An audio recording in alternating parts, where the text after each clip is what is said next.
Bonkers Fruit Candy hits you with a new flavor, watermelon. Now Bonkers bonks you out with watermelon flavor. Mouth-watering watermelon candy with an extra fruity middle. Chewy Fruity Bonkers comes in strawberry, grape, and orange too. Nabisco Brands.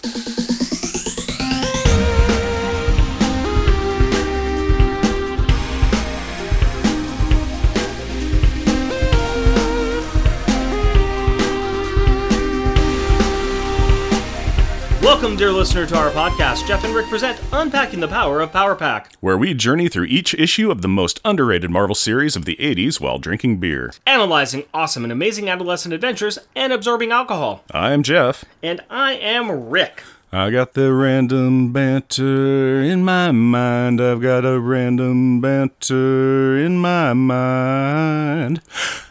Random banter time, buddy. What's going on with you? With us being this close together and you serenading me like that, I have very misty feelings for you right now. Aw. I love you too, buddy. Last week was insane. Sister-in-law was in town. Our house doubled in size. We had two more little girls in the house, and we had our sister-in-law and her husband. It was fantastic having them there, but the moment they left, both Cindy and I were just like, oh, it's quiet. Yeah, it's great to have a house guests, and then it's great to have them go away. Yeah. No, it was fantastic having them in town. There was a level of stress because it was her first book. It was a book launch. We were at Powell's to do her reading. She was on a local news station. Yeah, AM Northwest. AM Northwest. Yep. There was just a lot that was going on with it. You were there for the dinner that we had for her at Kennedy School. Yeah, that was great. That was a lot of fun. And that cake was awesome. That cake looked really cool. It was a cake that looked like the book jacket. Yes. Yeah. It looked like an entire book, and it was cake, and it was beautiful, and it was gorgeous, and it was the hit of the party. So we had a good time. We had a fantastic time. It was, since my wife is kind of part of the book as well, it's a little bit of her story as well. Yeah. It's very surreal and very interesting, but I loved being able to go to the dinner with you guys on the Sunday. That was a lot of fun. And then I was looking forward to going to the Wednesday book reading, the launch party at Powell's, but couldn't go there because from 6 a.m. to about 8:30 p.m. we were dealing with a cat at a vet. yeah. How's the cat doing? Not too great. Yeah, it started with us looking at him and going, one of his eyes is really dilated, and then we find out he's lost a lot of weight, and so it's kind of like, take him to this place, take him to that place, find out what's going on, sneak him into a neurologist when he had an opening, which was early in the morning, and then it turns out, hey, he's rife with tumors. So, yeah. So we still have our cat for a while, but not for the long term. So now it's all the, oh, Bowie, pet you, take care of you, cuddle you, while he's around. So, yep, so missed out on the book launch because that's what I did. It's been... things happen. Yeah, things do happen. No, I'm sorry about your cat. I mean, I have feelings on cats, but but I am sorry for your cat. Well, thank you. Sorry for your cat. Yeah. Hey, good news. What good news is it? We got a new comic book to read. We've got a brand new comic book from 1985. Yes, we do. Fresh off the 33-year-old presses. This is good, though, because of our weird recording schedule. The last two times we did recordings, first one we had our friend Sean from Secret Wars 2 and Beyond, and then last week we had a weird thing going on, which Yep. we're just not going to say anything about crazy. it now. But yeah, we had a surprise guest there, too. But this week it's just you and I, which is kind of nice. Yeah, I'm enjoying this. Nice. Nice and I'm quiet. glad to not have people jumping out of my credenza and stealing... Quiet back there, quiet back. Oh, I'm sorry, you were saying? What? Oh, if Hub's back there again... He ate my pie, man. That was my favorite pie. That was blueberry. Yeah, but it's Hub. He's got a very good podcast, and I don't mind giving him your blueberry pie. Yeah, he didn't steal it, Jeff. I gave it to him as a gift without you knowing about it. Yes. And you say it like it's a bad thing. Can you please give us a 2-sentence replay of the last issue? You better believe it. Someone is hunting Batman. Bates' consecutive home runs record, and Power Pack is going to the stadium with Gramps to see if it happens. But never fear, Jack is here to watch his hero defend his record by filling the stadium full of dynamite and threatening to send everyone there to glory unless the Powers stop him by repeatedly interfering with a nationally televised ball game. Now that the PTSD is a very serious issue, and this comic touched on that, 2-sentence replay is over. Why don't you give me a beer and tell us what our Power Pack pick is? My pleasure. My friend. I will say that I had various themes I was trying to go for with this issue, and I could find none of them. Okay. So I had to settle for something, but I still think it's a good choice, and I'll let you try to decipher what this is. What you settled for? What I settled for. Okay. I present to you Easy Evil. Easy Evil by Anchorage Brewing Company. Oh, let's look at this. Oh, it's got a cork in it, too. Yeah, it's got a cork in it. That's a nice. Fancy bottle. That's fancy a bottle. Big old bomber. Yeah, that's Black Raspberry Saison with Brett, which I'm assuming isn't a guy that works there. No. But yeah, ale brewed for the band Moss Generator. That's right. This is an ABV 8%. Like you said, it's Saison brewed with Motuzeca and Saz hops, fermented in oak tanks with 2 strains of Brettanomyces, and it's aged on black raspberries. And like you said, it's an ale brewed for the band Moss Generator. A shot came down from a hole in the sky. I thought it was the 4th of July. I made my way to the salty sea, had to cleanse myself before I died, but I never saw the dawn. I swear that the waves cast a voodoo curse and the moon had pulled me back from the shore. My mind starts to dream and the lights start to dim and my body starts to close in the door. And I can't see the light and I can't feel alright. Here comes an easy evil again to try and take my life. It's such an easy feeling when I step into the other side. Take me. And that's by Moss Generator. Hey, Moss Generator. I think I know the tie-in for this beer. Well, it's actually got 2 tie-ins. Easy Evil. And who would be Easy Evil in this issue? Jack, because it's Carmody. Yeah, Carmody is the old Easy Evil, and for the band, this blends in great, the Moss Generator. So the generator would be the energy converter that their dad made that Carmody was going to use for military purposes, because weaponize it. Yes, that is exactly right. I bought it an Easy Evil part, and that's how I was tying it in. And also the generator. Which you just now found out about because I told you. Nope, I planned it all along. Yeah, from that completely serious eye-rolling look on your face. Yeah, I fully believe. My shifty eyes. My shifty eyes. Yeah, don't look at the shifty eyes. Don't look at my shifty eyes and shifty face and my, of course. Yep. No, you tied it in 2 different ways. I did. Yep. And the bottle on that looks really neat, too. It's got kind of an image of, like, I'm going to guess, like a 1950s secretary whose head is made out of, like, smoke plumes. It's the smoke monster from Lost. Yeah, basically. Yeah. It's when it had to go and get a call center job. Oh, that's got a nice little scent to it. Yes, it does. Oh, that is red like a Merlot. Yes. Wow, that is... I think we're going to have wine tonight. I think we are having wine tonight. Cheers. Huh. I don't know what it tastes like. Yeah, It's super dark in the sense that no light really passes through it, but when you get it thin, it is super, reddy, kind of grapey. It looks like a Merlot. Mm-hmm. Tastes like carbonated grape juice. Kind of, but also something not grape juice, because it doesn't have that super sweet. I know it's a black raspberry, but it's... It sure has a flavor that I'm going to continue to drink. I don't know if I like it or not. Yeah. I'm already gonna guess the future and say 3s, but I don't know. I don't know. It might grow on us. It might. It's not bad. No, it's not bad. It's just not good. It's got a very neutral flavor. Yeah, it's like it is. The taste hits your mouth, and as you start to identify the taste goes away. Yeah, it sticks a little bit of tart on your tongue. Yes. Tart's about all I got. Yeah, it's... I can't call it a sour. No, because it's not. That's where I was heading towards. It's like the weakest sour you might have ever had. So we're having a beer. We can't describe it. We'll try to unravel this mystery throughout the thing here, but for the time being, let's talk about some credits, my friend. Okay. Power Pack, issue number 14, September 1985, School Days. Credits, writer, Louise Simonson. Penciler, June Brigman. Inker, Bob Wyachek. Colorer, Glennis Oliver. Letterer, Joe Rosen. Editor, Carl Potts. Editor-in-Chief, Jim Shooter. Featuring Power Pack, Alex Power, a.k.a. G. Oldest Power sibling increases or decreases the gravity of objects he touches. Julie Power, a.k.a. Lightspeed. Second oldest Power sibling flies very fast, leaving a rainbow trail behind her. Jack Power, a.k.a. Massmaster. Second youngest Power sibling controls his molecular density. Katie Power, a.k.a. the Energizer, youngest Power sibling, disintegrates matter, turning it into energy, which she can expel into Power Balls. Guest starring Mr. Carmody, the Power Kids' dad's former boss. He was ruined when the Power Pack destroyed a machine he owned that would have destroyed the world. He knows their identities, and he holds a grudge. The kids are flying to school, which, let's face it, we all would do if we had the chance. Heck yeah, walking is for suckers, and so is running. Okay, let's face facts. Most things are for suckers. Yeah.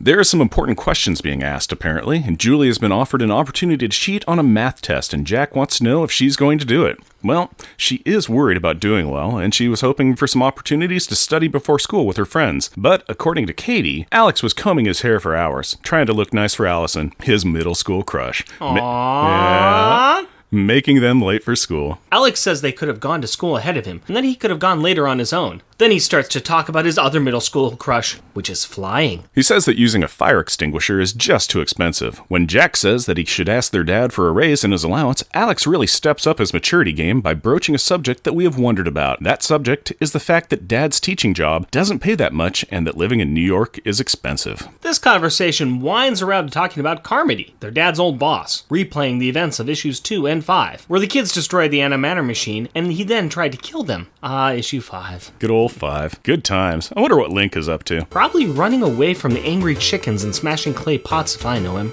And again, Rick, that's not the Link we're talking about. Says you. The conversation continues its journey and brings them back to cheating. Speaking of cheating, are you gonna do it? Do what? Swap answers with the other kids, dummy. At this point, Julie says no. Then you can kiss passing math goodbye. The kids all run off to their respective schools, and as Alex runs into his schoolyard, he sees Allison. Sweet Allison, still waiting for him to show up. There are some other boys, John and his soccer hooligan friends. This is one of the kids that bullied Alex his first day of school. John notices Alex and Allison, and he makes a snide remark about how Alex has to have his girlfriend take care of him. He follows this up with launching a soccer ball at Alex. Hey kid, you're supposed to kick the ball, not use your hands. Maybe he's a goalie. Maybe he's just a jerk. Well, it is a wild throw, so Mr. Alex, Mr. Hey everyone, don't use your powers in public, Mr. Leader kicks on his G-powers to do a 7-foot high jump, grab the ball and toss it back to John and then land. Yeah, because that was not just a little obvious. Well, what was obvious was the amount of monologuing Alex was doing while midair, which by my count was about 10 seconds worth. Now that is some pretty unbelievable hang time for a middle schooler, or an athlete, or someone jumping on the moon for that matter. Well, Allison and the adolescent football club just think Alex has some mad hops, but a shadowy figure hanging out on the school roof knows better. Foreshadowing. You're soaking in it. Julie and Jack show up and are greeted by their groupies. Friends. Julie and her twin classmates commiserate about the upcoming test and how they would like to cheat, but that they won't. Aw, these are good kids. I'm proud of them. And they are being overheard/seen by someone in the trees. And now I'm worried for them.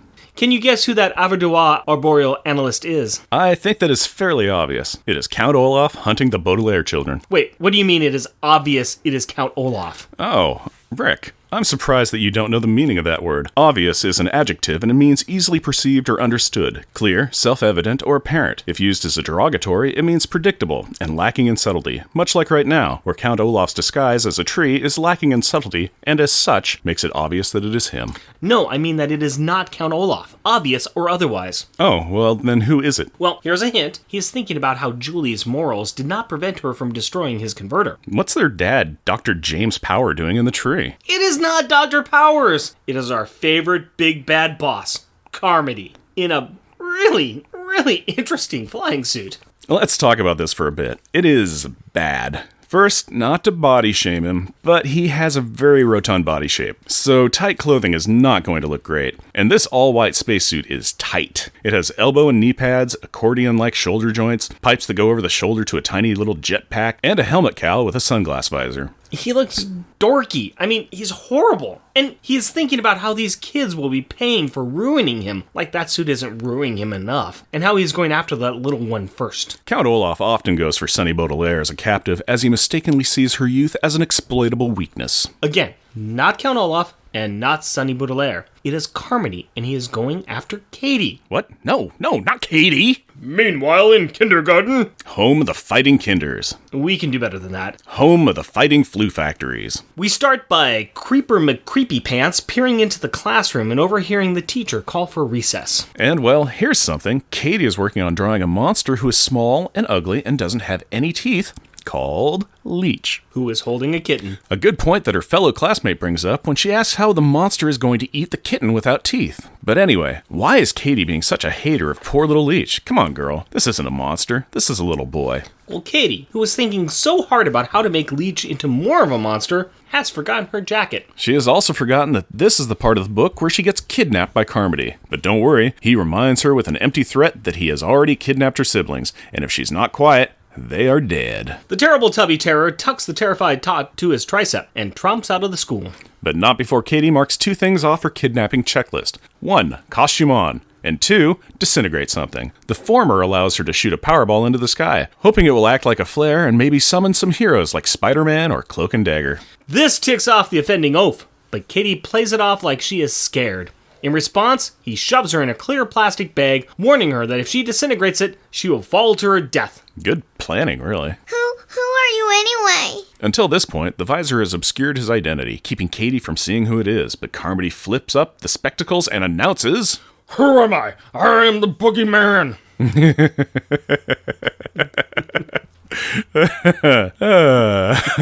And he calls Katie a muty freak.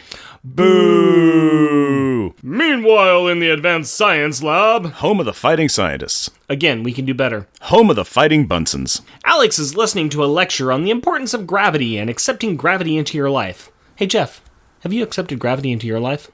Daily. Okay, good. There's a lot of talk about velocity and vectors and math, time, objects, blah, blah, blah, blah. Seriously, give me an apple, a sleeping Victorian-era chap, and a feather, and let me get back to TV. Rick, you naive little Philistine. The prof is dropping some heavy info on our gravity-manipulating young man. You should not take this so lightly. The successful retention of this solid and flighty figure should rest in your mind. The balance of this information will weigh on Alex's grades. I see what you did there. But what you didn't see was that Alex drops a G right in the middle of a thought bubble. Alex is able to break free of the mesmerizing pull of his teacher's subject long enough to see the errant Powerball his sister shot off. And as the bell rings, he glances out the window and sees the round figure of Carmody. And he recognizes him as well. Really. Come on, Alex. It could be an oversized villain in a dollar store costume. His class is heading out to gym, but Alex makes an excuse and heads outside. He changes into his costume and launches his weightless body at the unsuspecting offender. This would have been a pretty sweet surprise sneak attack by the zero-level rogue, but Katie alerts the enemy. Alex, you're here! You're alive! Mr. Boogeyman dodges out of the way, and Alex is so angry he says, "Darn! Energizer, why'd you yell like that?" To be fair, Katie still believed her family has been captured. Carmody spends these panels mocking Alex, recognizing that his power has him stuck floating, or in his mind, blowing into the higher stratosphere and freezing to death. I would like to again go on record and say that this guy is a jerk. So noted. Meanwhile, in spelling class... Home of the fighting spellers. Seriously, do better. Home of the fighting linguists. Instead of learning that leap should be spelled with only one E and not with the silent Q, Jack is drawing a pretty decent Spider-Man. While showing it to his classmates, he notices... Alex in the sky with no wires. Holy cow! No, not a cow, but a floating boy that just happens to be his brother. Recognizing that this is just the excuse he was looking for to cut class, he pulls the classic, never fail, emergency bathroom excuse. This teacher is wise to Jack's ways, warning him that it better not be more of his monkey business. Nope. No monkey business, Miss Parrot, just cloud business, which he gets into as soon as he checks that the bathroom is clear. With the costume on, the mighty Mass Master mists upwards, dropping some sick puns onto his buoyant brother. What's up, bro? What are you up to? G lays down the story. Carmody has popped his cork, is calling himself the Boogeyman, and has captured Katie in a sack. Oh, and Alex is floating at the whim of the wind. Being a helpless cloud, Jack tells him to float right there, while he goes to get someone with powers who can actually affect this situation and actually catch the bad guy who is slowly flying off in another direction. Batman? No, not Batman. Meanwhile, in math class... Home of the fighting maths. Okay, now you're not even trying. Home of the fighting arithmetics. Julie is struggling hard through the quiz. The teacher is giving them the 9th question. Something about trains traveling at 95 miles per hour for 1,000 miles and 45 miles per hour for 900 and something. 30.5. Huh? Don't worry, we'll cover it later. Okay, smarty pants. As the 10th question starts about apples and children and cyanide, Jack drifts in. He is sneaking in small boy size to Julie's desk. just in time to see a cheating girl pass the answers to Julie. Julie is trying to refuse them, but Miss McCheaty Pigtails is rather insistent that Julie just pass them back, that she ends up taking the note. At which point, in a small boy whisper, Jack says, "Mon tu jeticus." Exactly, except Jack does not know French, and I think it is more, aha, cheating I see. Julie whispers at him to get out, and Jack responds with an explanation of the situation, and all of this whispering is enough to get the attention of Mrs. Crabapple. She notices the note and requests that Julie relinquish the protagonist's paper. Ooh, how disappointed the teacher is when she finds out that it is the answers. She sends Julie directly to the principal's office without passing go or collecting $200. Jack is waiting in the hall. Math Master, how could you? I'm so mortified I could die. Are you kidding? It's great. It couldn't be better. Your teacher thinks you're in the principal's office. She won't miss you even if it takes hours to rescue Katie and Alex. Come on, switch your costume on and let's get going. That was completely frightening, I must say. I'm an 8-year-old boy. This is how we sound. I like hopscotch and hula hoopings. And even though Julie is miserable and crying, the siblings speed off after Alex and Carmody and Katie. Yeah, Julie is feeling horrible. Her character's been set up as a real straight arrow. To be caught cheating? Well, that goes on your permanent record. No time to worry about that now. Alex is still floating out to the sea. Actually, right now he is floating over the World Trade Center Twin Towers. It's still weird seeing them in old media. Okay, hang on. Don't you mean float on? Ignoring that, in issue 7, we found out that Jack and Julie are going to PS 87, and Alex was going to a school nearby, which would be the Anderson School, a school for gifted kids that Alex's parents would definitely put him in. This places them close to the Upper West Side of Manhattan. So, when this interaction with Carmody started, they were about 5 miles north of Alex's current position. That is some serious wind. This is exactly the reason why Julie's teacher was giving her those math story problems. If she wasn't so busy not cheating on her test, she would be able to triangulate Alex based upon the average airspeed of an unladen swallow. And then you took a left turn into Monty Python land. This is why we can't have nice things. Anywho, we get a nice 3-panel drawing of the Brooklyn Bridge as Alex sees his kidnapped sister taken to Brooklyn. Now that he's over some water, Alex starts to conduct some experiments with the information that he has just learned in his science class. He attempts to flip his power on and off, descending at a slow pace into the waiting river below. But before he splashes down, Julie bolts in and flies him up, and oh boy is Alex excited. You bet. Instead of being worried about their kidnapped sister, or the fact that they are skipping class, he wants to tell Julie about what he learned in science class about falling softly, and he wants to know if she can sew. He also mentions that he has to work out what fraction of a second of gravity means for speed, at which point Julie says, If you say fractions to me once more, G-Power, I'll strangle you. Jack is tracking Carmody, and he is showing some real concern for his sister, pointing out that she could suffocate in the plastic bag, so he pulls out his one solid move. Complaining? Nope, just his super dense jackhammer. Which always ends well. Yep. Carmody is so stunned, he drops Katie. Eee! It is a 20-foot drop into the river, in front of a large ship. Splash! Katie, you dope! Disintegrate that sack and swim! I'm trying, Master, but I can't swim fast enough. At which point, Jack dives into the water to help as the prow of the ship approaches faster and faster. You gotta, Energizer! You just gotta! Here they come to save the day! Who, Mighty Mouse? No, Julie and Alex. They swoop down and pull Katie to safety. Leaving Jack behind to a gruesome fate. Well, a gruesome fate if he wasn't a cloud. Julie has some serious feels right about now, and she is ready to attack the Boogeyman. Unfortunately, the kids watch as the slow-flying, battle-suited Carmody somehow dodges out of the way. Low speed but high maneuverability battlesuit. It looks like he was able to trade some favors for this power suit from Project Pegasus. Project Pegasus? Get ready for this deep Marvel dive. Pegasus stands for Potential Energy Group, Alternate Sources, United States. Pegasus. Originally, this was a scientific base that researched alternative and unusual forms of energy. It was one of those in-comics widget manufacturing companies that many heroes and villains reference from time to time. It is just nice to see it brought up here as a pointer to where Carmody got his gear. Yep, gear that he says makes him the match for any of these mutant monstrosities. So far, we have seen that it has slow flight, and that it can dispense out plastic bags at will. Truly, this scientific marvel was designed to crush the mutant. Better watch out, Wolverine. Am I sensing some sarcasm? Yes!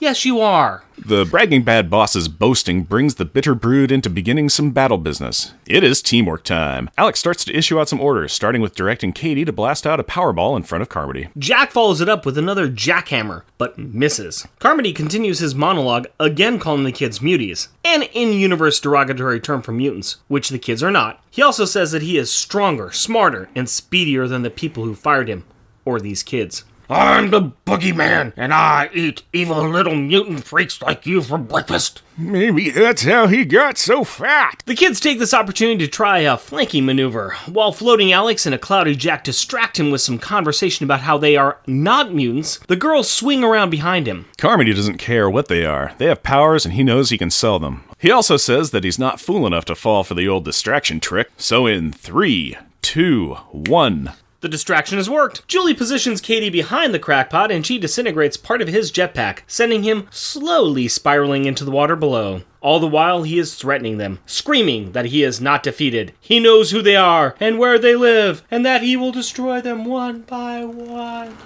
It's just a matter of time. Splash! Oh no, he might drown. Who'd have thought an old tub of lard could swim like that? Rats? The kids are a little worried about the trouble the buoyantly bad boy can still bring to them, but not worried enough that they can miss more school. They all have to be back there in their respective classes, and Jack, calling Julie a witch-nose again, spills the beans that she was cheating. She denies this, blaming Jack for sneaking in and talking to her. Jack rightfully retorts that Julie did not have to talk, just listen. And nobody made her hold the crib sheet. Talk about getting caught red-handed. They start by dropping Katie off. The recess lady is calling her name, and after a quick costume off, Katie runs around the corner and gets scolded for obviously playing in the drinking fountain again, because her hair is wet. Jack clouds back into the bathroom and sheepishly heads back to class with wet hair. His teacher openly mocks Jack, saying she was about to send out a search party for him, and then asks if he fell in. Jack's classmates find this highly amusing. As did I. Yeah, everybody did. Julie has made it back to the bench outside the principal's office. Head in hands, obviously upset. The Cheaty McCheaty Girls Club approaches her and starts grilling her about if she has or will tattle on them. The angry and antagonistically agitated anti-angels alternate between insulting her intelligence and threatening her if Julie tells on them because they don't want it going on their permanent record. A sobbing Julie is then called into the principal's office. Finally, Alex appears in his gym class, and his absence has not gone unnoticed. The stereotypical coach rags on Alex about how he apparently is too good for class because of an incredible catch he made earlier in the day. He tosses a basketball over Alex's head, which goes uncaught. The coach then punishes Alex by making him run laps. As Alex takes his punishment, he reflects that he may have a way to fly. He just needs wings. Next issue, Reckoning. But before we get to Power Pack issue number 15, Reckoning, we're going to be taking a slight detour through a couple of other Marvel books. For those of you that are playing the home version of our game show, we will be reviewing selected portions of Thor 357 and Fantastic Four 282. Be there! Or don't. We're not your supervisor. Alrighty-o. I have a new feature for us to talk about. Okay. Yes. And what's that? Well, I've been noticing we have been missing a very vital element that we should be discussing on each of our shows. Okay, and what is that? Well, it is this. Oh. And now I've just realized that I'm doing this maneuver right here. Yes. And we have an audio format. Yes. So this means nothing. Yeah, so here I will describe. Rick is holding up in his hands the cover of the issue and then gesticulating around demonstrably towards the cover as though to say, this, we have not talked about this, which would be the cover art of the issue. This is correct. I thought that we should be talking about this. I thought that we should include this in here, and so I want to introduce a segment here where we are going to talk about the good, the bad, the what of the cover. Mm-hmm. I think we should review this after we do the synopsis, because then we can talk about how closely it matches the actual inside of the book without breaking any spoilers from, what we're going to talk about. Yeah, because it was like the X-Men one where it's got, Wolverine ready to, heart punch with his claws Katie, but that he's holding up, where it never happened. Yeah, it's kind of like, this is a bait and switch. It's a trick. Yes. And so, yeah, it's a great idea to go, the cover shows this, does this scene happen, or is it indicative of what the issue is about? Exactly. So, on that note, let's talk about the cover for Power Pack 14 here. Mm-hmm. Now, this was penciled by June Brigman and inked by Bob Wycheck. So, To describe it, the kids are shown that they're against a brick wall with a giant black shadow obscuring some of that same wall. The words, "The Boogeyman," are written in the head part of that shadow in, like, red letters. And there's some graffiti that's also on the wall as well. I wanted to talk a little bit about the graffiti because I noticed some different things. I noticed that there's Bob and Ann, which I'm guessing is a kind of a homage to Bob Wycheck and his wife Ann. There's also Buddy Hollow Lives above Jack's head. There's a Kate Bush that's on here, and I think that's referencing the English singer-songwriter. There's also a Pat something Rhett. I think it might be Pat Loves Leif Garrett, maybe, because there's a Pat Hart something Rhett. I think it might be Pat Loves Leif Garrett.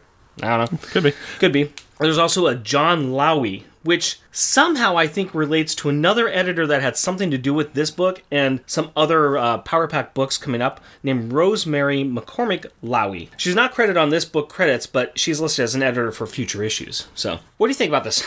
Well, I think that it is very indicative of the issue. You look at it, it's got the Power Kids there. There you go. You have a kind of distraught-looking Julie, which she was during the issue. Everybody's doing their normal thing. I can see the brick wall indicating the school. The Boogeyman thing, the big shadow, that's Carmody. So I think this is really, really a good, indicator of what's in the issue. Also, as a little side thing, the graffiti that you were talking about on that, in the issue, I think in one or two other places is more graffiti, and it's very similar to that. So it even ties into the graffiti in the background of the issue. Nice. Mm-hmm. The scene doesn't happen. We'll say that right now. It does not happen. It's not a real true it's not a real true scene from the book. Yeah. And I would say that the kids look more angry and scared of the Boogeyman, but I mean, even when they're rescuing Katie, I think the situation was more frightening for the kids than the actual Boogeyman. Oh, yeah. I mean, Carmody is not frightening anybody. No, he is laughably one of their sinister foes. Yeah, so. But yeah, I do think it does give a good impression about what's in store for them. Yeah. So it looks great. I will also say this too. Until I really, really looked at this, I always thought that they were standing in front of a tunnel. Oh, really? Okay, I can totally see how you would see that. Because your eyes are kind of drawn to the Boogeyman, and it looks a little bit like a tunnel there. Yeah. And unless you really pan out from your view on it, you really don't see the hands on the side. Mm-hmm. So it's just, I always thought that it almost looked like another issue dealing with the sewers. Well, it was another issue where they were attempted to be kidnapped, because that's what Power Pack is about, attempted kidnapping. Yes. And successful kidnapping. I mean, let's face facts. Speaking of kidnapping, that's what we get again in this issue. Yes. Somebody was kidnapped again. Yep. I think this is the fourth issue fourth issue of them being kidnapped. Or one of them being kidnapped, at least. Yeah, at least one to all of them being kidnapped. Sure. Yeah, it's the... And this time it was by... Carmody. Yeah, it was Boogeyman. Carmody's back! Yeah, Carmody's back. So, let's see here. The Spider-Man has got the Green Goblin. Mm-hmm. Batman has got the Joker. Yep. Superman's got Lex Luthor. Mm-hmm. Power Pack has... Carmody. an old overweight cruddy businessman. Yep. Their main bad guy is Carmody. Their dad's old plant supervisor. And the Snarks, but, but I'd say their number one villain is Carmody. Yeah. And in his current persona, I think he's kind of a joke. Well, he is totally a joke. Yes. I mean, okay, so he has a super suit now. Yeah. Okay, he can fly. That's awesome. I would love to fly. Sure. It is super slow flight. I mean, they literally, every time you show him, it's just, there's a little smoke cloud, you can totally follow him, and it is super putt speed. It is just hilarious, because they're kind of like, Alex at one point even talks about it, he's slowly going that way.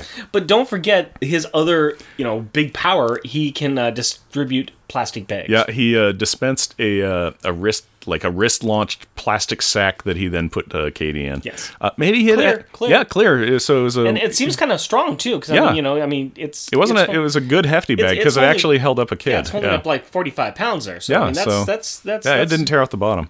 And apparently it's breathable. We guess so.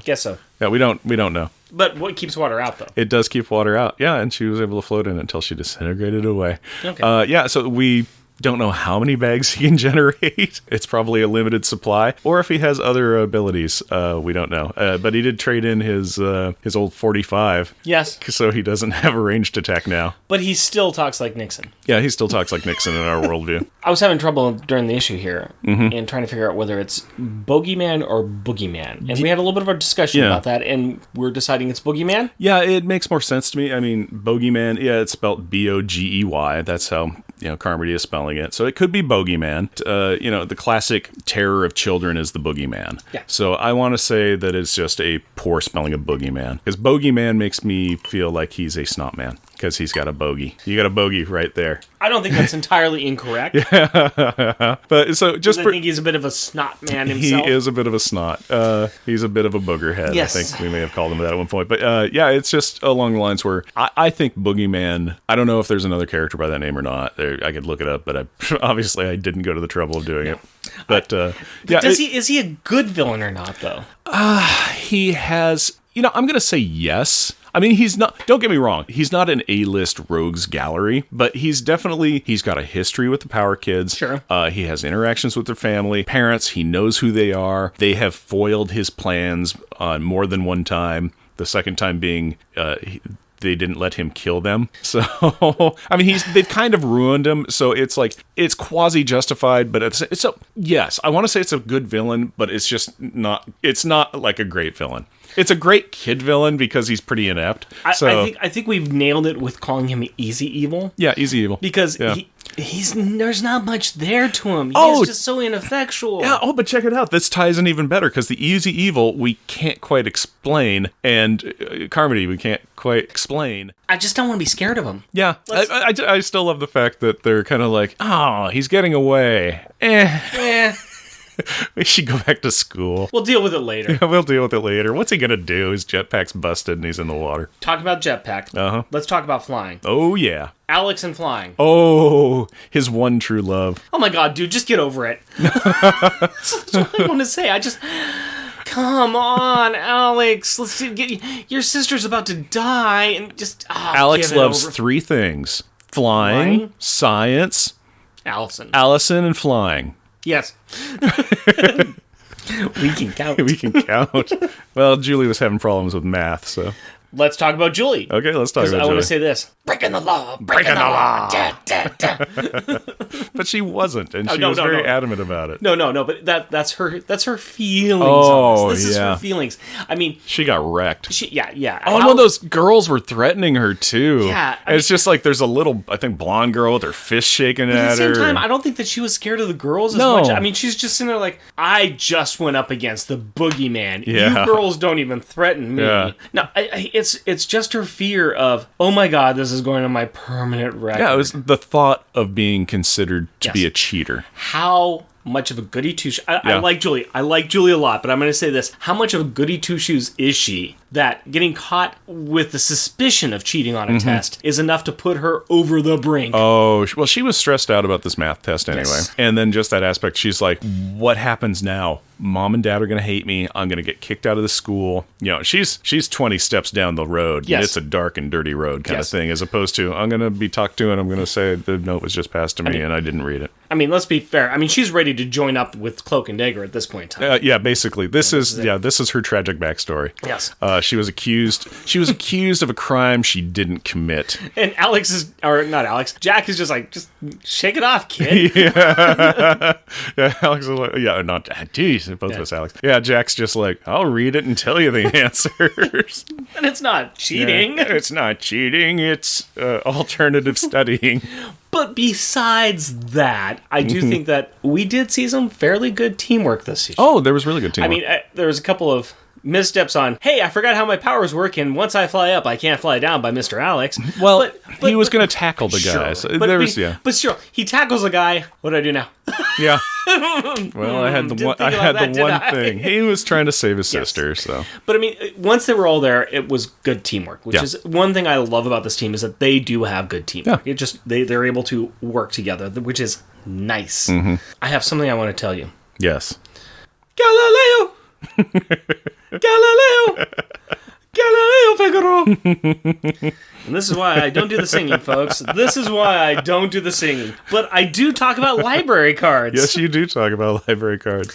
So let's talk a little bit about something that they discussed a bit in this class. Let's talk about Galileo. Galileo set out his ideas about falling bodies and about projectiles in general in his book, Two New Sciences. The two were the science of motion, which became the foundation stone of physics, and the science of materials and construction, an important contribution to engineering. Galileo arrived at his hypothesis by the famous thought experiment outlined in his book, On Motion. The experiment runs as follows. Imagine two objects, one light and one heavier than the other, are connected to each other by a string. Drop this system of objects from the top of a tower. If we assume heavier objects do indeed fall faster than lighter ones, and conversely, lighter objects fall slower, the string will soon pull taut as the lighter objects retards the fall of the heavier objects. But the system considered as a whole is heavier than the heavy object alone, and therefore should fall faster. This contradiction leads one to conclude the assumption is false. So it's a little bit of science as well, but it's also science. It is very sciencey, but at the same time, I thought that since there wasn't any real books that were explicitly drawn out, I thought that it was interesting what the science teacher was saying about heavy principles, and even though I'm mocking Alex about his love affair with flying, he uses a lot of the science thought and a lot of the principles that Galileo set down to come up with a flying mechanism of his own. Yep. Usually I would find some crafty little way to sneak in and push you into Science Corner, but I need you to look around a second, dude, because guess what? We're already here. You're soaking in it. Foreshadowing? No, science. Well, since Rick had already taken me by the hand and brought me over into Science Corner, let's cover a handful of things that came up in this issue. First, in Alex's physics class, he learned that gravity will accelerate any object at a rate of 32 feet per second, meaning 32 feet the first second, 64 the second, 96 the third, and so on, barring a number of factors such as air friction, known as drag force. This is all that he learned, but I will give you a little more info. This acceleration goes on till you hit terminal velocity, which means that you are falling as fast as you can fall. For a person falling to the Earth belly first, terminal velocity is 122 miles per hour, which you would reach in 12 seconds after falling 1,500 feet. Now for the second thing. Why is Jack still wet after he went cloudy? He fell in the water, he turned into a cloud, he went back to school, the teacher made fun of him for falling into the toilet. Why is he still wet? Well, my guess is that the water clouded up with him and then went back to where it was after he turned into a boy. That, or Luis wasn't thinking hard about the science of it and just wanted a reason for the teacher to ask him if he fell in the toilet during his bathroom break. Yep, that's my answer. Comedic reasons. Done and done. There you go. And finally, let's solve question number 9 of Julie's math quiz. See, we told you we'd get back to it. The story problem she is having trouble with is, a train travels at 95 miles per hour for the first 1,000 miles, and 45 miles per hour for the rest of the journey. How many hours will it take to travel 1,900 miles? Well, take 1,000, divide it by 95, and that gives us a rounded 10.5. Next, take 900 and divide that by 45. This gives us a 20. Add those two numbers together, and that gives us 30.5. So the answer to Julie's quiz question is 30.5 hours to travel 1,900 miles. And apparently, Julie's teacher just heard me telling everyone the answer and is telling me to leave the Science Corner and report directly to the principal's office. Oh man, I hope this doesn't go on my permanent record. It will. It will. But my prospects for the future... They were already looking dim, my friend. Yeah, I peaked early and then just kind of settled in. I hate to break it to you, my friend. I never You peaked. never peaked. Hey, that means I have nothing but potential. Okay. That potential's there. Nothing but potential. Any day now. That's my middle name. Yeah.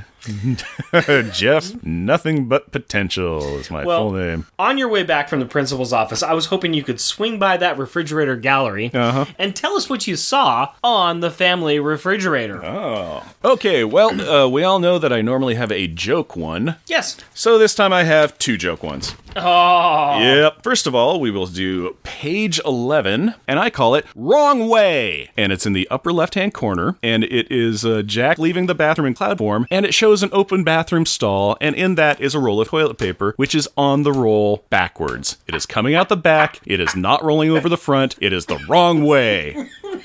And that's what I got out of this issue. I don't care if Carmody's their villain or not. This toilet paper is wrong. This is June Brigman trolling us. Okay. Or June does this at home, and June, if we interview you again, we gotta have a serious talk. Okay. I was looking at the page going, wrong way. What do you mean wrong way? And before you said it, I saw it. I said, oh, you're one of those people. I am one of those people. Because there are 3 types of people in the world. Uh-huh. There are people that like that way, there are people like the other way, and there are people like me who don't care. All right, well, I am of the I care category. And then my, so that's my first joke. I will see your joke, and I will raise you page 8. Okay. Because here's my joke one. You got a joke one. Cool. I've got a joke one, because Julie's class is not the only class passing notes, my friend. No, it isn't. I saw that. No, it is not. Yep. So I thought this was funny. I thought this made me laugh. And in Alex's class, as Alex is paying attention to the teacher's gravity seminar, behind him, there are 2 kids who are passing a note back and forth. Yep. Yes, it is. It's great. I know. Yeah, they got the school really down really well this way. It was pretty great. Here's my thought on what this is, because it's not them passing the answers to the test. It's a note that they're passing back and forth, and they're talking about the kids who they sold the answers to a test earlier in the day. Oh, that's great. I like that. That's a whole, it's a whole thing. That's a whole other issue. Yeah, this is great. Yeah. The backstory. I'm liking this headcanon. Yeah. I like the headcanon we're coming up with stuff. This is fantastic. All right, what you got? Okay, my secondary joke is also on page 11. Okay. And it is in the middle of the thing, and it has Alex floating in the middle of the air and Jack as a cloud talking to him about how he'll go get Julie. But what's great is that Jack is got his hands on his head, and Alex has his hands out, and I call this one Presenting Master, because it just, the way everything lines up, it's just Alex just like hand out going, and here's Jack. So yeah, I liked your first one better. Okay, I still like that. I just Okay, thought it was. fine. I liked it. I thought it was a good joke. I would like you to move to page 18. And I'd like to talk about my backup one. Okay. On the bottom right of page 18, and I call this Spiraling Bad Guy. Yep. No, that's great. And it's all 4 kids hanging up in the air. They're looking down at this spiral cloud that's going down that ends up in the river with a Splash! Basically, it just looks like they just flushed Carmen down the toilet. I like how they're just looking and they're not like, oh no, he's falling to his death. They're just like, he's still monologuing. Yeah. He's still falling. And time to go back to school. Time to go to school. What's your backup, my friend? Oh, my backup is on page 13, and it is in the bottom right-hand corner. It is an image of Jack as a cloud and Julie flying, and she's teared all up because she has just been caught for cheating, and I call it Sad Bow. Yeah. I like that one. And I was just noticing, too, I do like that one. I like that one a lot. But I was noticing the picture right next to it. That's got all the graffiti on it. Yeah, they're standing outside, and they're talking. It's a Jack and Cloud Ford and Julie costuming on. She's got her head in her hands, and there is a mess of graffiti on the trash can. And I see Bruce, and I see Brett and Pat. There's Pat. I think it's Pat loves Bruce. There's Bob loves Anne. School. There's a whole bunch of stuff that's on there. Yeah, June Brigman's got a couple of nice little Easter eggs that are hidden in there. I like that. Which is great. All right, my number one that is on page 21. Once again, it's the 2 bottom pictures at the bottom I really like. I mean, it's the first one's... Oh, yeah. First one's Julie crying while the principal's telling her to come in. But it's the next one that I really like. That was in my short list. Yeah, it's great. It's Shadow Julie, and there's no dialogue on it at all. You can see part of the bench, the open door to the principal's office. Julie's walking in, but Julie is just Shadow. She's all blacked out, just Shadow. It's very evocative. Really? You can just see the weight on her shoulders as she's going in. It's just a well done picture. No, it is a great panel. Like I said, it was on my list of ones to choose from, but it didn't make the cut. Why not? I don't know. Because I chose this, Rick. That's why. My number 1, which is on page 1, and I call it Cloud City. Huh. Yep, it's the splash page, which usually are really great, but we usually don't pick them very often. But this is a full page 1, and it's all the kids, and they're flying to school, but they're over New York, which is reefed in clouds, so it's just got this heavy ground fog going. So you just have the tops of buildings popping out, and it's just a city in the clouds. It's Cloud City. There's one more very cool thing about this page. Yeah? Wait for it. It's got 2 cats. There we go. Yep. School Days is written out in... It looks like Katie wrote it. Yeah, it's Katie. Yeah, Katie wrote it. Yeah. Days is spelled D-A-Z-E. And the 2 O's in school have been filled in with white, and they've been made to look like cat faces with little cat ears above. One of them's happy, one of them's sad. It's adorable. It is super adorable. Yeah, I really like that. I just kept on kind of going, like, oh, this is really neat. Man, I like Cloud City. Cloud City just looks really good. I will not call you a jerk for choosing Cloud City, but I will say rubber and glue moment, my friend. Oh, you're a witch nose. Oh, you are a twerp. Ouch. Carmody had great ones in this. Carmody had great ones in this. No, I'm not picking any Carmody ones. Spoilers. Oh, okay. And the fact that I just called you a twerp, I will go ahead and go first here. Okay, yep. So on page 9, the middle of the page, we have a scene where Alex is flying up in the air. He's tried to save Katie, missed because Katie had yelled out. And this wonderful gem was Carmody's response. Thanks for the warning, twerp. Yep, that was one of my favorite ones that he gave. That was great. Yeah, Carmody is just insulting to the children all throughout this. Anytime he's saying anything, he's usually throwing some insult in there. I'm going to put money down that I think that we both have the same number 1. I'm going to guess we probably do, but we will find out because I'm going to do my backup first, which is on page 19. It's in the upper left-hand corner, and it's Jack. Nope, this is my top one. Oh, this is your number 1? Okay, we've got different ones then. Okay. Yeah, so the insult is Jack going, "Who'd have thought that old tub of lard could swim like that?" Yes. Old tub of lard. Old tub of lard. Old tub of lard. Yeah. I was also tempted to just say, because when Carmody was saying, "I eat eel muties like you for breakfast," and Jack was all like, "Maybe that's how he got so fat." But old tub of lard. Old tub of lard. Yeah, that's a winner. That was my number 1. Okay, that's your number 1. That's a good one. What was your number 1? My number 1 is on page 4. And it's a line that Alex says. Really? An Alex line? Alex. This had to be a first placer for me because Alex actually got some burns in. Yeah. Alex, he rubbered and glued this just to the end of the day. I'm like, this is great. It's when John is throwing the soccer ball at him and it's going wild and Alex jumps up. Well, Alex is just, kind of taunting John. He's trying to, show off for Allison. And so he's worried that the ball might roll into traffic and he's taunting John with, "I hear your mommies don't let you cross the streets without holding her hands." Yeah, so just the fact that Alex is burning a bully, I'm like, oh, way to go, Alex. This is great. So, yep.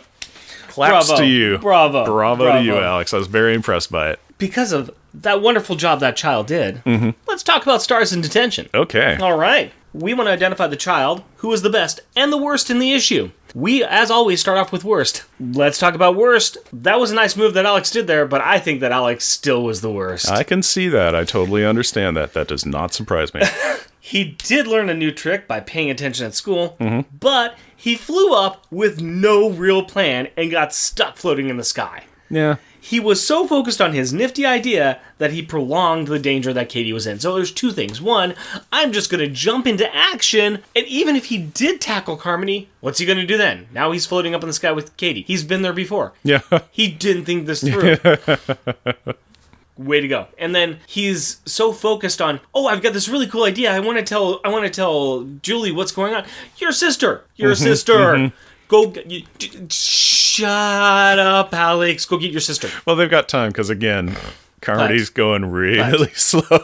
They're like, he's getting away. He's almost to the end of the driveway. Still, that wasn't in the calculation. So I'm saying, Alex, bad job. Go sit in the corner. Totally understand why you would pick Alex. Your choice? Yep, my detention child is Jack. Okay, yep. Interesting. And it is, in part, it is because he was just the perpetual antagonist of Julie for the cheating. Where he's just like, he's basically like, cheat, you're going to do it, you're going to cheat, you got to cheat. If you don't cheat, you're going to fail math, you're going to fail math, cheat. So it was just the fact that he was morally dubious, that made it for it. And then there was also the fact that he jackhammered Carmody, which resulted in Katie dropping. And it weren't no 20 feet. He was way up. He was like high in the sky. That little kid would have hit concrete water. Yeah. So, how Katie really survived that is a mystery of the ages, but comic science, unstable molecules, mystery of the ages. Yeah, mystery of the ages. No, I can go with you on that too. Mm-hmm. I think yes, Jack made some bad choices. There were a lot of bad choices being made in this issue, and it was very much because I was like, oh, it's gonna be Alex, and I was like, well, wait a minute, this, that, and just for kind of like actual endangerment, I'd put it to Jack. While Alex was fixated on flight, Jack was fixated on like, do it, Julie.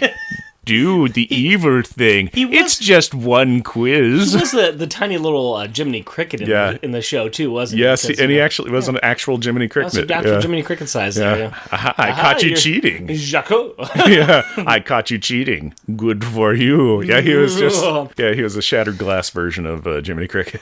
as far as best, and this is hard, but I'm actually going to say Julie. I mean, Julie was a bit of the focus of the issue, and I've been a bit mean to her this issue about like how hard she's taken it. But I do like her characterization. Oh yeah, I mean, you can really see that this is hitting her hard. It is. She's a gentle soul and wants to be doing the right thing. Right. Perpetually, she wants to do the right thing. And I mean, she's so good that this is outside the wheelhouse. Thinking way back to issue 1 when I first put up the theory that these kids really remind me of the 4 kids in The Lion, the Witch, and the Wardrobe. Susan, as the oldest girl in those books, she was always the little Miss Goody Two-Shoes. So I think there's a bit of a character that's there, the caricature, if you will, that Julie is really representing with that same mold. I just think that she did a good job of showing that this hit her hard. It's not what she wanted to do.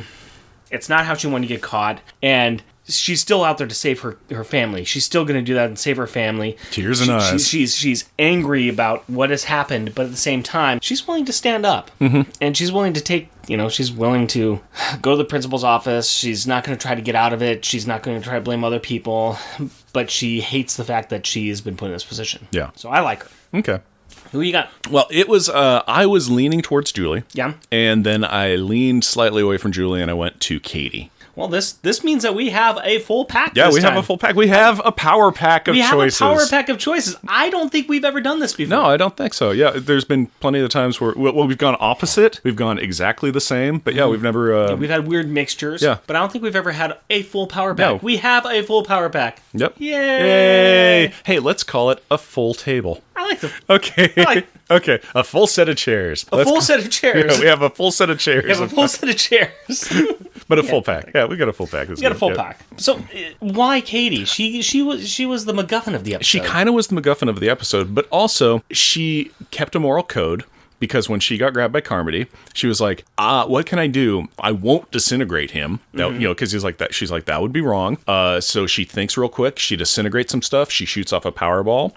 She knows that will probably summon somebody to come save her. And it did. Yeah. She didn't want to do anything, and she quickly covered what her actions were because she didn't want anything bad happening to her family because she was told that I've already caught your family and I will kill them if you do anything. Yeah. Which is, it's always the kidnapper's lie. They don't have your parents. So if you get kidnapped, don't believe you're a kidnapper. Sure. Power Pack should be getting really experienced at this. They should be. Yes. Yeah. Katie's still not there. Yeah. They would have grabbed Jack, and Jack would have been like, "You don't have my family. What are you talking about?" Boof. Now MacLeod. Who needs a family? Yeah. Who needs a family anyway? He's like, "Yeah, I'll call your bluff." Kill him. He's like, I will. Do it. Nah. But yeah, so she kept to a moral code. She covered for her family. She did everything she was doing she wasn't MacGuffin, but I thought of everybody with having their ups and downs. She had the most ups. Okay. Because she didn't really have any downs. All right. There are good choices across the board. All of them are good choices. Yeah. All of them I had... I think the boys were on the bad side. I think the girls were on the good side. But yeah.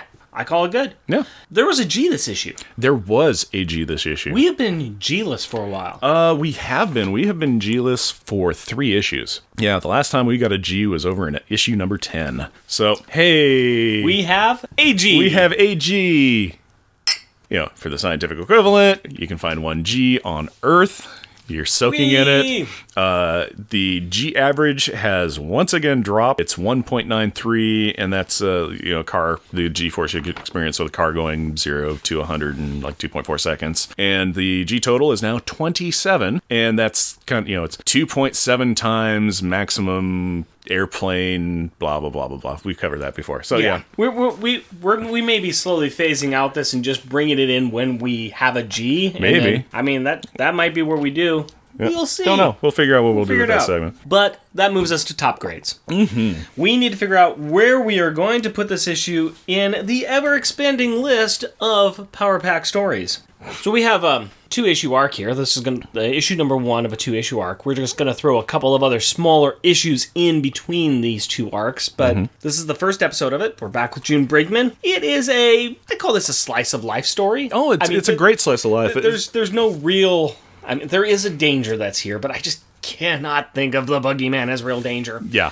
I like seeing the kids be kids. Always love that. It's not a big issue, but I don't think it's going to be at the bottom of the list. No, it in no way is at the bottom of the list. It's also not at the top. No. Let's start talking about Let's start about issue 7 and 8. Or not issue 7 and 8, but place 7 and 8. We've got Fishtail and Sea Hunt. First Grandpa adventure that occurred. Yep, it's the Gramps Chronicles. The Grabs Chronicles. Ooh, actually, no, let's go one below that, because we have Homecoming. Which is our normal median one. Yeah. Well, it's our normal medium one, but this is also a Julie episode. And actually, our Homecoming is now at the bottom, near the bottom of the list. Well, it's below the halfway point now, so... But it's, let's talk about it in terms of other Julie-centric stories, because I think that was kind of a heavier Julie issue. Did we like Homecoming better or worse than this one? I want to say that I liked Homecoming better. Yeah, I think there was a bit more that was in Homecoming, so I'm willing to drop it down there. Because Problems is between Homecoming and Butterfinger, and I don't remember what Problems was. Problems was the first sewer one. Oh, where they left their backpacks. And okay. Problems and this one are pretty close. Yeah. The big bad in Problems was the sewers. The sewer itself. and some gators. And some gators. Yeah. And the big problem in this one was a sewerage guy. There's a bit of a equal there. Yeah. Garbage villain. I'm willing to put this above Problems. Okay. I could go for that. I think they could be fairly interchangeable, but I think when it comes to it, I think there's a little more pathos in this one with Julie and her, and just the angst we see on her. I think it was a bit more of a personal issue. So I think we'll make this the new number 10. Yeah. That's going to go between Homecoming and Problems. Yep. So just under Homecoming. Yep. Okay. I have a very serious question for you. Yes, and I might have a not so serious answer. What's with this beer? I don't know.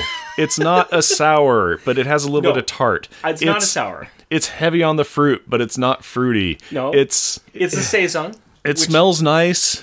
It almost smells a bit more like a wine than a beer. A Saison is a pale ale that is highly carbonated, fruity, spicy, and often bottled conditioned. It's historically been brewed with low alcohol levels, but this is like 8. 8, yeah. That description is pretty right on. Yeah, I've been drinking it. I haven't been hammering it down. No. It's not unpleasant. It's just not like, oh my goodness, that's unbelievable. I called it at the beginning. 3. I'm actually going to go straight in the middle with a 2.5. Oh, really? Oh, that is a middle. Oh my goodness, I forgot how math works. Do you want to change yours? Yeah, I'll go 2.5. Yeah, straight in the middle. Yeah, it's not bad, but at the same time, I don't know when I'd ever drink this again. Yeah, if it was offered to me, I'd be like, yeah, okay. If it was offered to me, I'd ask if there's anything else they have. Oh, okay. But then nothing else, and this in water, I'll take this. I like water too. Yeah. But it's too heavy for a hot day, and it's not interesting enough for a cold day. Yeah. So it's there. It is just, I'm even watching Rick drink it and just kind of like, yeah, I just don't know. It's... Again, kind of in that it's fine category. But does not remind me of beer, though. No, it is not a beer. No, it does not remind me of beer. It is much more reminiscent of a sour, but without... Even the deal with sours I can still think of as beers, but it's just but it's a tart. Yeah, is what it really boils down to. It's kind of a fruit tart. It doesn't have any beer notes for me. The carbonation is really, really minor on it, but it tingles a little bit. Kind of like, oh, there's little bubbles on my tongue. It isn't like super heavy carbonated. It's just is. Yeah, it very much is. Yep, and it's in a glass. And on that note, I'm going to go ahead and I'm going to ask my daughter some questions about this comic book. Okay. You hold down the fort a bit? I'll hold down the fort. I'll keep on trying to figure out my beer. Hello, Carrie. How are you today? Good. Good? Mm-hmm. So, we got a new issue of Power Pack to talk about, don't we? Yeah. Yeah. New issues are better. New issues are better. Well, this one is School Days. Yeah. What did you think of this? Good. It started off in school, then... Carmody, who called himself the Boogeyman. Yeah. He got Katie. Yep. And then Alex found out. And then Alex tried to get Jack to know. And then Jack got Julie to know. And then it did that. And then suddenly all the children were outside. And they got their own distractions. So Katie said she forgot her sweater, so she went inside the classroom, got her sweater, and she got trapped. Alex saw her and trapped, and then he what? Basically, we could just say that all the kids found some way to get out of school. Yeah. One of them kind of got into trouble, right? Yeah. Let's talk about Julie for a second. Yeah. Why did she get in trouble? Because one of her best friends gave her a note to cheat, and Julie did not want to cheat, but she took the note anyways, and then her brother, distracted her, and the teacher caught her with the note in her hand. Yeah. So she got sent to the office. And that upset Julie a lot, didn't it? Yeah. She got really mad. And why did she get so mad? because he got her into trouble. That's right. He got her into trouble. Why did that upset Julie so much? Because she was in the middle of a test, and once he got her into trouble, she was just really upset because she was in the middle of a math test. Well, I think she also got upset too is because she's a really good girl. She doesn't like to get into trouble, right? She doesn't normally get in trouble. I don't think she ever gets into trouble. Yeah, except for this time. Yeah, so it really hit her hard, didn't it? Yeah. You don't like getting in trouble, do you? No. You don't normally get into trouble, though, do you? No. Okay, you thought about it, though. No, you don't get into trouble. So what did you think of the Boogeyman? Awkward. Awkward? Why do you say awkward? He's awkward just because he's awkward. Okay, that's fair. That's fair. Is he scary at all? No. Yeah, I don't think so either. I think he's kind of silly. I think he looks like a weirdo flying with a backpack. I don't think there's anything else we need to say about that. I think that's pretty good. Once the kids all got there, they were able to stop him, though, right? Yeah. Yeah, once they worked together. Mm-hmm. Yeah. Is there anything that really stood out for you this issue? Is there anything you really liked or anything that you wanted to talk about? I want to kind of talk about how they went back to school. Oh, about how they snuck back into school? Yeah. You want to talk about that? Yeah. Is there anything in particular that you wanted to say about that? Her hair was wet because she fell into the water. And what did they say? Her teacher said, "How many times have I told you not to play in the drinking fountain on a cold day like this?" So they think she was just playing in a drinking fountain, Yeah. wasn't she? And Jack's teacher said, "I was about to send a search party, but from the looks of your hair, a rescue party would have been in order. What happened, Power? Fallen?" What do you think she's saying there? So what does she think he did? Did he fall into what? Toilet? Yes. That's why everybody's laughing. Yeah. It's disgusting. Julie, she quickly snuck in onto the chair outside the principal's office, and then her teacher called her back in. Well, the principal called her in. Yeah. Okay, principal called her in. And Alex got punishment for, not being there. At what class? The gym. Yep. So when Julie was waiting to get called into the principal's office, it looked like she was getting threatened by the other girls, right? Yeah. Yeah. Because they didn't want... Why was she getting threatened by the other girls? Because they didn't want to get in trouble. Yeah. If you were in Julie's position, would you tell on the other people who were passing you the note? Or would you keep that secret? I would tell them. You would tell on them? Why? Because if they're doing something like that, then it wouldn't be good. You should tell the teacher. You should not keep it a secret. All right. It's a good policy, Carrie. It's a very good policy. Do you have anything else you want to talk about? No. Is there any artwork that you really liked? Yeah. What? I like how they made the gas thing part of the Boogeyman's backpack. Oh, you mean how the smoke is coming out of the back of his Yeah. backpack? You like that? Mm-hmm. Okay, that's good. Anything else? No, that's really good. Okay. All right. Well, if that's it, then I will let you go. Thank you very much for your time, Carrie. You're welcome. Shout out time! I want to recognize some listeners who take time to write in or leave us reviews. We're doing a double recording today, so if you don't hear us mention your name today, check out episode 17. Facebook thanks! Kyle Sanili, Hoover Jeremiah, The Irredeemable Shag, Brian Peterson, and Keith Baker. We received a message from Charlie Rose, who shared with us his own power pack of Georgia craft beers. It was a very cute and clever picture, and we will upload it to our webpage for this episode. Thanks to Tim Price for his comments on our webpage. If you want to check out his excellent insight into our coverage of X-Men 195, I suggest you check out our website. And also, thanks to Tim Price, he attended the Baltimore Comic-Con. And while he was there, he managed to pick up 2 copies of Power Pack number 1, and he went around and he got them signed by Louise Simonson, June Brigman, and Bob Wycheck, and then he sent them to us. Seriously, I cannot say thank you enough to Tim. It was an amazing gift. I already got them into display cases. It was very thoughtful. I really appreciate it. Thank you so much. Yeah, thank you so much, Tim. Utterly floored by that. Just, Rick sent me a picture of him and the note that you wrote, and yeah, I don't know what to say. Utterly amazing. You are an amazing human being and an amazing listener and fan. Thank you, thank you, thank you, thank you, thank you. And speaking of thank yous and speaking of the Baltimore Comic Con, I want to say a big thanks to everybody who talked to June Brigman and Louise Simonson there and who mentioned our podcast. We are trying to work with Miss Simonson's schedule, and we are going to try to get her on our show. But it was really cool to get a lot of messages from people saying, hey, we talked to June and Louise, and hey, we mentioned your show. So it was very, very cool. That utterly flattering.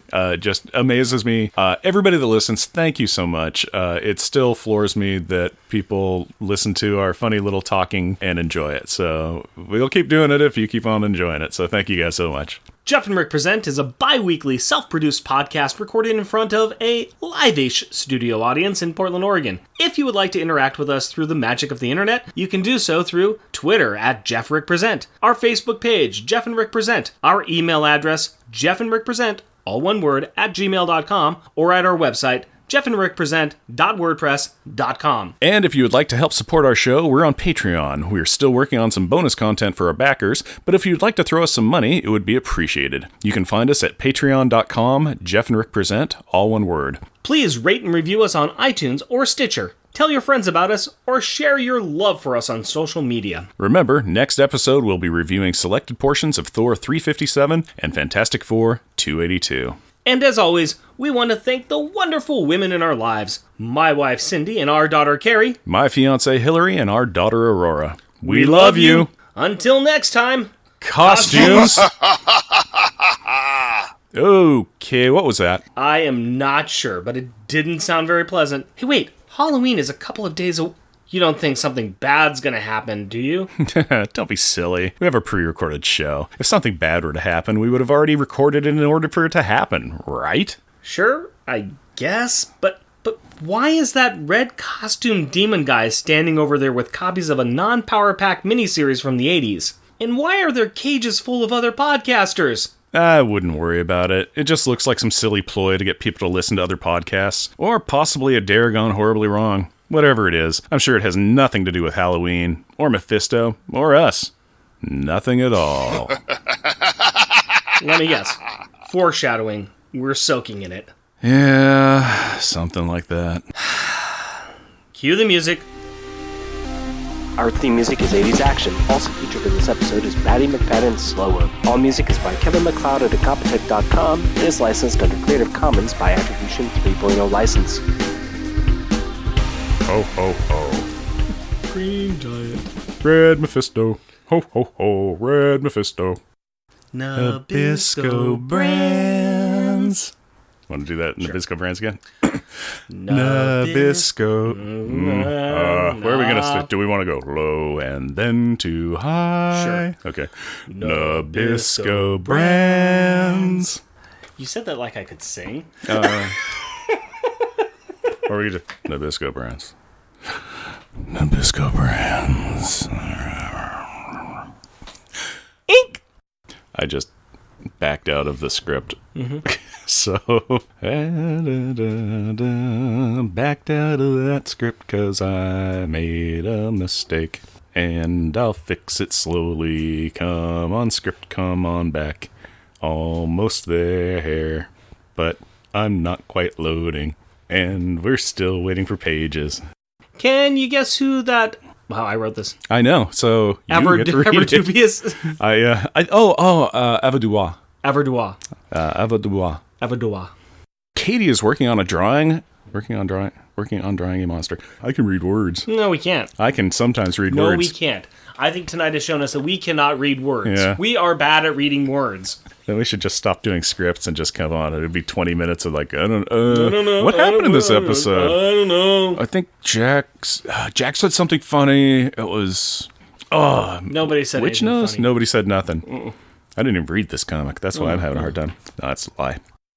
Still I still don't know what it tastes like. No, it's still... Not a clue.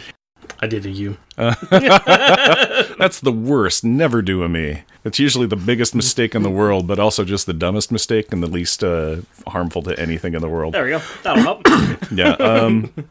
Yeah, I got it. It's Mr. Boogeyman dodges out of the way. Mr. Boogeyman. Boogie. Bogey or Boogie? It should be Boogie because But it's spelled Bogey. I know that because they made a mistake, but if it's Boogeyman, unless there's a different Boogeyman character. Okay, we'll do but Boogeyman. I would say Boogeyman just because here's my thought, and this is going to come later. My thought on it is he calls himself the Boogeyman because he's kind of cracked a little bit, and he's like, I'm going to get those children. And what are children scared of? The Boogeyman. But he can't spell it as he's saying it. No. Okay. He has an East Coast dialect that makes it sound. That makes the spelling... Oh. Thought I was going to talk instead. A cough came out. Weird. That's my one magic trick. It's a good No, it's not. Yeah, It's that's a a horrible terrible magic trick. Pick a card. You just coughed in my hand. Yes, I did. Yes, I did. Was your card? Julie is trying to refuse them. But sorry, just seeing this street magician just coughing in people's hands. Okay. Am I sensing some sarcasm? Yes, you are. It's that extra yes that did it. It just put me over the top. It was great. Yeah, here comes bees. You alliterating fool, you madman. Oh, you should see the peas I've got in the next one. I don't want to see your peas. You will. Oh, you will. Yeah, Julie is feeling...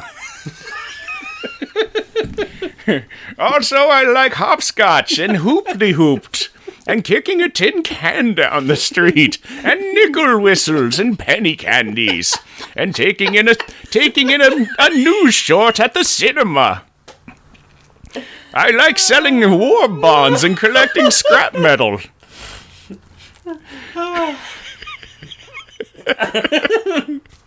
It's a shame that polio is such a big epidemic.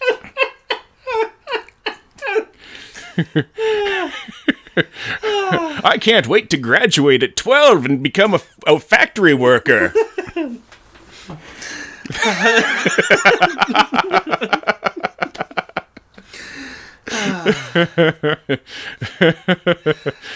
I'm gonna mask Mary to the sock hop.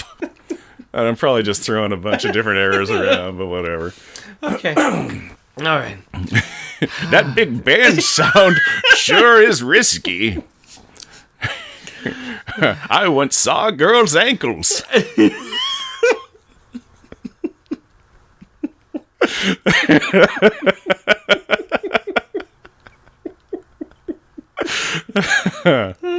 Okay.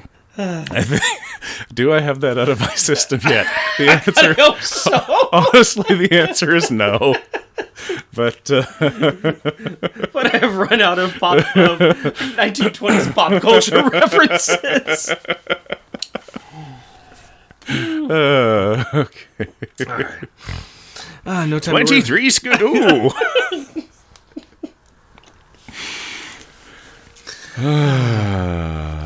No time to worry about that now. No time for love, Dr. Jones. I was thinking the same thing. Okay, I think I know it's my line, Okay. and I will read it. Okay, here we go. Get out of here, Jack.